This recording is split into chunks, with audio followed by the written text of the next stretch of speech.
So I wasn't used to being taught that, the sort of catechism, the teaching. It was about the conversion experience. And not only was it about a conversion experience, it's about living on that spiritual high, always trying to sustain and live on that spiritual high. And if you fall beneath it, now you need to get a new spark. So you have to maybe go somewhere where a popular preacher is to get reignited, a personal revival, we used to say.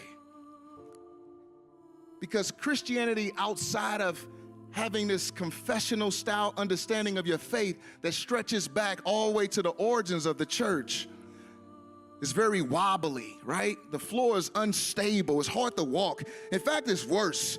It's kind of like Rachel Reagan. We were talking about her last night. She's the Australian young lady who won a gold for breakdancing and hip hop. Where it's supposed to be dance and hip hop. It has the form of it maybe, but absolutely, completely denies the power thereof.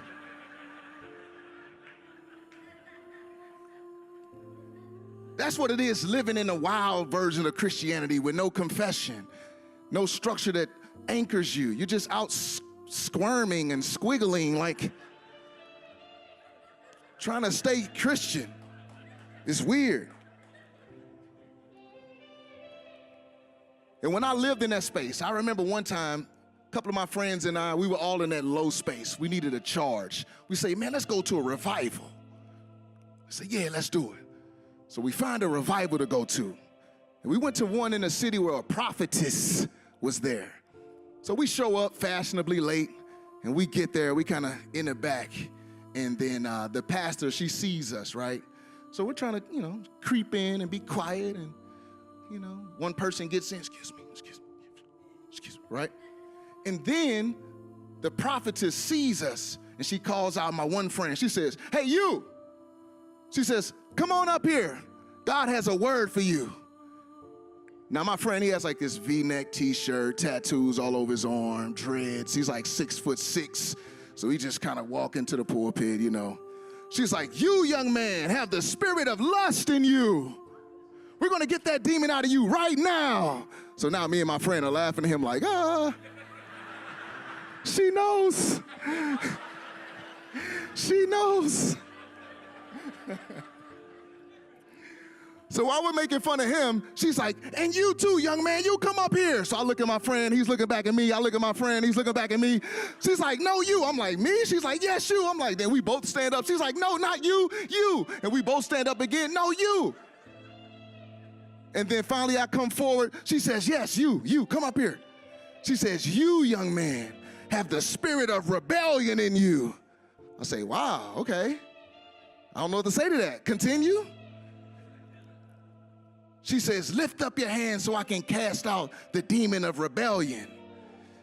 So I just kind of leaned forward. I said, ma'am, God bless you. God bless you, sister. I'm not going to lift up my hands because I don't have a demon of rebellion in me, but I don't want to make this awkward, so I'm just going to turn around, go back to my seat. God bless you.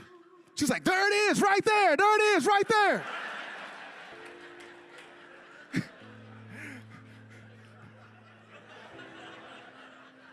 So I do that, trying to get out of there, and then she says to my friend, you, just stay in your seat. Don't come up here. True story. She says, you, young man. She says, you right there. She says, these two guys, God is going to use them mightily to do a huge thing for the kingdom. But you, young man, you will drive the tour bus all over the world for these young men. A nice, beautiful tour bus, too. So the entire time, the entire night, we're just laughing at him like, oh, he going to be the tour bus driver. That's what God says, you're going to be a tour bus driver for your whole life. That's trash. No disrespect to tour bus drivers. We love you. You keep us safe. But at the time, as teenagers, that's what we were thinking. But it's interesting how those things go from being hilarious, right? And they become the things that are now haunting. So just recently, one of my friends who was with me that day just published a video on YouTube, and it was his deconversion video. His sort of extimony, as they call it. And in the video, he says, quote, I remember telling the elders at the church, I felt like my mind was cracking. Every failure was magnified by 10, and every victory was played down like, glory to God, or something of that nature, end quote. He goes on to say, quote, I did not notice that I had an emphasis on when I was making mistakes. I've always noticed all of my mistakes. And I had an emphasis on self-hate and self-talk, negative talk when I would make mistakes, end quote. And the reason I mention it is because people say, man, Flame, why are you talking about this creedal Christianity, reformational stuff? It's not relevant. I say, well, my friend said, I felt like my mind was cracking and I had an emphasis on self-hate and self-talk. I said, that sounds like what Luther called the terrors of the conscience, where he's so focused on his own mistakes and he can't come out from underneath that burden at all. He says every victory was downplayed like, glory to God. And that's because we lived in a space where we were taught that the heart is an idol-making factory. And the raw material of the world is what the heart uses to make idols. So when you look out into the world, be suspicious, be skeptical. If you're having too much fun, check yourself, because you may be making an idol out of something in the creation. And I say, man, I wish my friend, and I hope at some point he and others would hear Article 1 of the Creed, where God affirms the goodness of his creation. I wish at some point people like my friend and others would understand a more healthy expression of Christianity where it's centered around the gospel, justification by faith alone, right?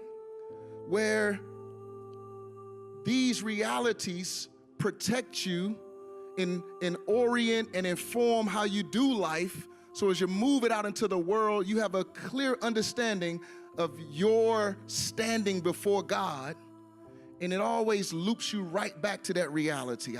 I want people to know and to experience that reality.